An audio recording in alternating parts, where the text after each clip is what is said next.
नमस्कार, स्वागत आहे तुमचं महाराष्ट्र दर्पण 24 या न्यूज चॅनलमध्ये।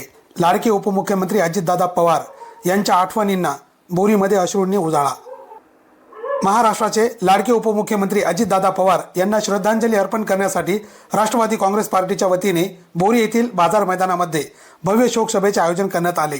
या शोकसभेला बोरी गावासह परिसरातील नागरिकांनी मोठ्या संख्येने उपस्थित राहत आपल्या लाडक्या दादांना भावपूर्ण निरोप दिला। मैदानात शोकाकुल वातावरण होते। प्रत्येकाच्या चेहऱ्यावर दुःख स्पष्टपणे दिसून येत होते। या शोकसभेत जिल्हा परिषदेचे माजी उपाध्यक्ष अजय चौधरी आपल्या भावना आवरू शकले नाहीत। दादांना अखेरचा निरोप देताना त्यांचे डोळे अश्रूंनी पाणावले।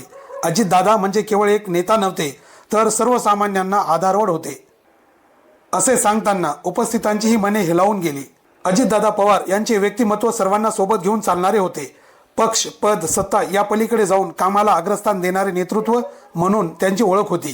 प्रशासनातील बारकावे, विकासाचे नियोजन, निर्णयक्षम नेतृत्व आणि सामान्य माणसाच्या प्रश्नांवर थेट भाष्य करण्याची त्यांची शैली वेगळीच होती।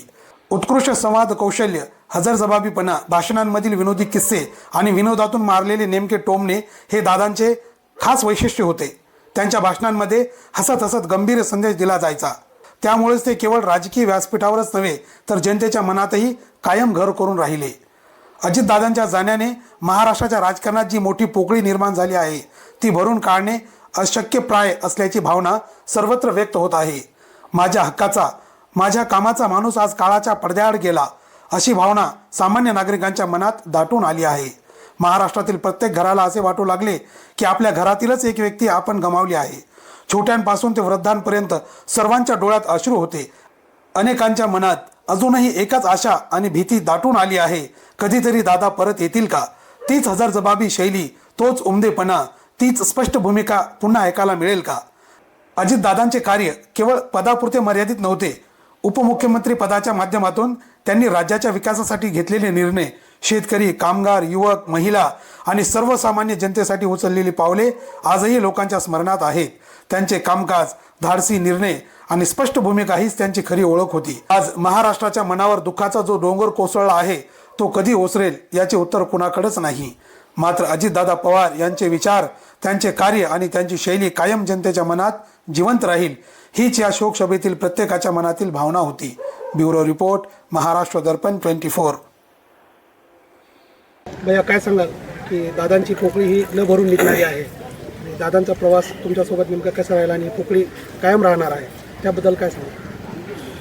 खरं तर अजितदादा पवार साहेबासारख्या नेत्याचं अकाली जाणं हे आजही अविश्वसनीय वाटतं आहे। कारण आदरणीय दादांचे जे आमच्यासारखे छोटे मोठे कार्यकर्ते होते, छोट्या मोठ्या कार्यकर्त्यांना जीव लावणारा जर कोणी महाराष्ट्रात नेता होता, तर तो फक्त सन्माननीय अजितदादा पवार साहेब। काय सांगाल त्यांच्या कामाबद्दल आणि तुमच्यासोबत जे त्यांचा सहवास राहिला त्याबद्दल काय सांगाल? आदरणीय अजितदादा पवार साहेबांचे आणि माझे वैयक्तिक 2012 पासूनचे या ठिकाणी संबंध, प्रत्येक वेळेस ज्या वेळेस अधिकाराने दादांकडे आम्ही कुठलंही काम घेऊन जायचो, वेळप्रसंगी ते रागवायचे, परंतु वडीलधारी नात्याने जसं रागवणं असतं त्या पद्धतीचं दादांचं रागवणं आणि रागवल्यानंतर लगेच त्या कामांचा निपटारा करणं, ही खरं तर दादांची एक वेगळीच अशी खासियत होती।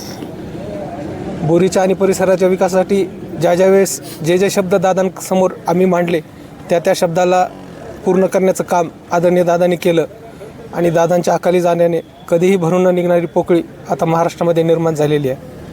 दादांवरती प्रेम करणारे जे काही त्यांची जनता आहे त्यांच्या फेवरची, त्यांच्याबद्दल तुम्ही काय सांगू शकाल? त्यांना काय आवाहन कराल?